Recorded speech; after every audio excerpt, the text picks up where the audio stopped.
We're going to go ahead and start with the people in the room and then go over to Zoom. So if there are any Recording in questions progress. in the room, please go ahead and raise your hand so we can get started. Jose.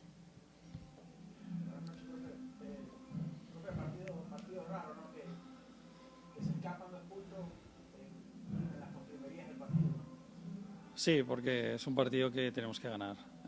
Hemos dominado muy bien la primera parte, hemos tenido ocasiones y luego la segunda parte también, muy claras. No cierras el partido y pues una desgracia, porque al final es un balón rebotado que le queda perfecto al delantero cuando viene después de un despeje o una conexión con la pierna de Matt y el balón va por el aire y le queda ahí. Pero bueno, esta duele porque creo que hicimos méritos sabiendo que es difícil ganar, porque si analizamos los resultados de los equipos en MLS de esta jornada que han jugado en casa, pues ha habido muchas victorias rivales del visitante y también empates y por lo tanto, pues bueno, sabíamos que era difícil, que ellos tienen sus armas, tienen jugadores de calidad, pero nosotros con juego creo que habíamos hecho suficiente para ganar el partido.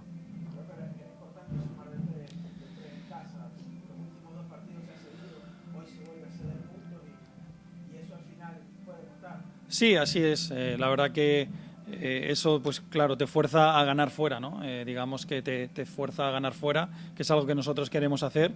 Pero bueno, sí que es verdad que cortamos la racha de perder en casa, que veníamos de perder 2 partidos, sacamos un punto, que no estamos para nada contentos, pero por lo menos no nos vamos con la derrota y ese punto al final de la liga puede ser importante.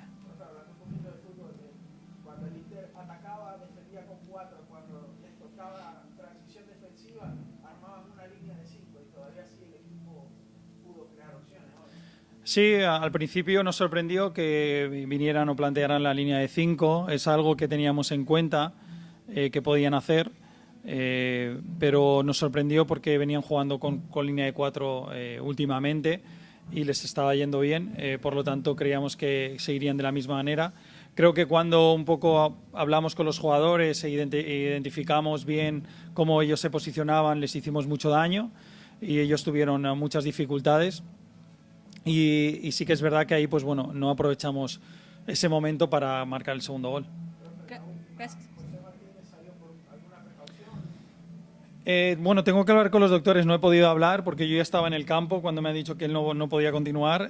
Tengo que ver qué es lo que ha sido. Él estuvo fuera ya por una situación de deshidratación, yo creo que por precaución, pero seguiremos revisando a ver un poco qué es lo que tiene.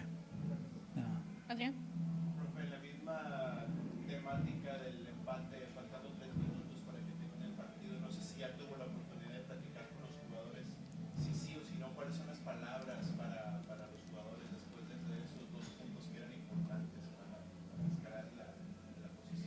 Sí, a ver, era una oportunidad muy buena por los resultados que había habido esta jornada de los equipos que están peleando con nosotros de estar ahí. Y bueno, estábamos fastidiados porque la verdad que hemos hecho un trabajo muy bueno durante todo este tiempo de recuperación después del partido de LFC. Bueno, el rival no ha tenido, por lo tanto tiene esa frescura ahí. Y sí que es verdad que nosotros creo que a nivel de esfuerzo y de darlo todo, los jugadores han hecho un esfuerzo magnífico. Pero bueno, hay detalles ahí en el gol que tenemos que mejorar, ¿no? De nada. Gracias. Abraham, we'll go to you on Zoom.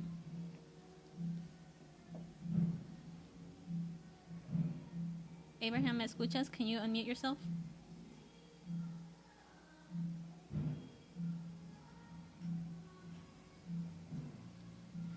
Hola, profe. Sí. ¿Me escucha bien, verdad? Sí. Profe, ¿hay alguna preocupación de su parte? En 8 partidos han sumado apenas un triunfo y 2 empates. ¿Ya empieza a haber cierta preocupación de parte de usted? No, a ver, preocupación sobre todo a nivel de resultados, ¿no? Porque es verdad que no hemos conseguido los últimos partidos. Sabemos que verano es un periodo duro para los equipos de Texas normalmente, históricamente, analizando las estadísticas y demás, que es algo que es se ve ahí y que afecta, pero sí que es verdad que a nivel de juego estamos mostrando momentos muy buenos de juego, momentos de una madurez de juego y a nivel conceptual, a nivel de conceptos de juego buenísimo, pero nos falta matar los partidos, ¿no? Yo creo que el dominar más las áreas, ¿no? Yo creo que el dominar el área rival para convertir y dominar el área propia para que el rival no pueda hacernos gol, ¿no? Y creo que ahí sí que es verdad que no estamos teniendo un buen momento, ¿no? Profe, ¿me puede dar su opinión sobre Alan Velasco? ¿Cómo lo vio hoy y qué espera a partir del gol que anota hoy, un gran gol de Alan para el resto de la temporada? Bueno, yo creo que Alan está teniendo una progresión y un año como el que esperábamos, en el sentido de que siempre venir a una liga nueva como esta, con un lenguaje distinto, con un estilo de juego totalmente distinto, pues con el calor, ¿no? Que lo decía, ¿no? Que nunca había jugado con este calor. Pues bueno, yo creo que está teniendo esa adaptación poco a poco, ¿no? Si miramos pues nombres y jugadores que han venido a la liga y el primer año que han podido tener y luego cómo han ido evolucionando, pues es un claro ejemplo. Yo creo que es un chico que trabaja duro, que está siempre dispuesto a mejorar, a aprender, y eso es lo que tiene que hacer, ¿no? Yo creo que ahí es algo que él está mejorando y que cada partido, tanto los compañeros como él mismo, pues va conociéndose mejor, qué es lo que puede hacer, qué es lo que puede ofrecer al equipo, ¿no? Y yo creo que está en esa progresión. Gracias, profe. I just want to remind you guys that the locker room is open, and because there are fireworks, some guys are leaving. So if you're going to need players, I'd suggest you go now. Nathan, please go ahead.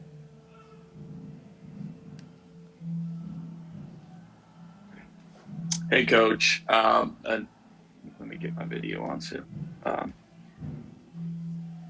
So I know this was a hard-fought game, a really tough and hard-fought game out there, very exhausting. It seems like the team has been in a bit of a slump, though there's been a lot of effort in the field, but these past few results haven't necessarily gone maybe the way you wanted. Is there a particular thing that other teams are doing to counter Jesus's influence on the field? It just seems like the past couple of games he's, other than the free kick last week on Wednesday, he's struggled to sort of get the chances. Is that something that other teams are countering Jesus on? And then my last question just would be about Emma Tumasi. Is he healthy? Was he just rested today? Why didn't he make the field? Jesus, I think, for example, the game plan for Jesus today was to drop more, and you could see how he affected the game so well. He gave us the numerical advantage, and it was really, really difficult for Miami to handle that numerical advantage that we created in the middle with him, and it was more the wingers or the attacking mids running in behind. You could see how Paul, how Alan, how Paxton, and how Tiki were running more in behind, because we wanted to draw their center backs out in order to run in behind. And then this probably didn't help him to arrive most of the times to the box, because more of these attacks were very direct, right? And then and it was really quick attacks, and either we cross too early, or we'll get a shot, or the opponent clear the ball. And but it's not about that. I think in the other games, for example, in the Austin game, he was in the right spot for a number of times, but the crosses weren't good enough. And then we review it, and we saw that what happened. And against LFC, I think sometimes he had good movements, but we didn't look at him, and this is what happened against them. In Ima Tumasi, he was healthy. He played the other day, and we felt like we needed a speed, because we felt that in counterattack we could close the game, and also versatility, a player that could play in different positions. And this is what Eddie could bring us. He's training really well. And this is why we brought Eddie there, first as a winger, and then as a wing back. And I think he offensively had a really good impact to us. He was really, really with a lot of energy and very, very vertical. And we create a corner kick. We create some kind of chance on that side. And then when we had to go to backline of 5 at the end, He's training all the year in that position, and then we felt confident that, having Jose out of the game and having to move Marco as a center back, he will do a good job in that position. Thanks, Nathan. Jonathan, please wrap us up. Nico, by my count, it's now been Sorry, can you unmute yourself one more time? sorry, something got in my way on my computer. By my count, I think it's now 4 goals conceded in the last 20 minutes of the last 3 matches. Is that a problem that you've sort of started to look at and try and figure out how to address? If so, what are you doing? And if not, what do you think you can do to try and address that? Yeah, we're looking for sure. Like the same as we were looking when we were conceding goals in set pieces, and then it changed, right? And then this can come back. And the thing is like when you have the opportunity to close the game as we had, these things can happen because at the end the teams just go with everything, and then any rebound, any shot, you have the fear that you can lose or tie the game, and the opponent just go without even thinking about, okay, was our last chance to try to get something. And it's kind of difficult because it becomes like chaos, and it's not even like an instruction type of game. And then this is what probably we have to improve when the game becomes a chaos, like how we can deal better with that, or make the opponent to more difficulties to turn this into a chaos. No, I think in the second half there is moments that we weren't compact enough, even before the goal. I think even in the goal we were compact. And then there's all other moments that we weren't, and then we have to be better on that. We have to improve. It's what the data is saying, and it's what we are seeing from outside. And this is something that the team has problems. And if you look at yesterday in Nashville, that is a really solid team with a lot of experience in the team, and it comes the game and it gets a little bit of chaos there. Even New York City, that is the actual winner, and they're up on the score, and it becomes a little bit.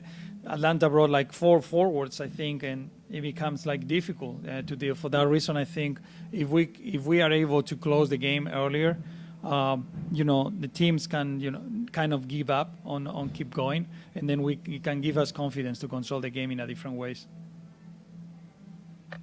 I know you talked about not being compact enough, and I would say maybe that's despite subbing off Siki and putting another more defensive-minded player, Edwin, on. Why do you think that didn't necessarily do enough to stem the tide coming at you? Why didn't that work as well as you had hoped, maybe?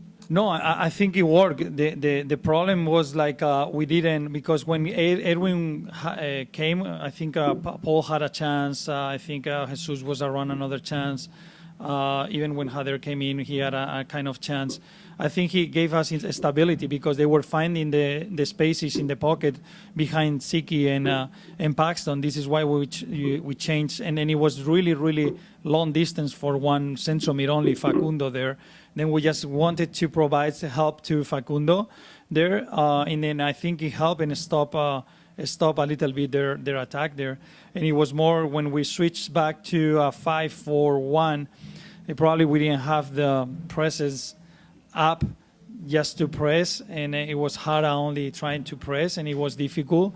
And this helped them to get balls in behind our back line or forward. Thank you. You're welcome. Thank you, guys. Have a good night. All right. See you guys next game. Thank you. Have a good night.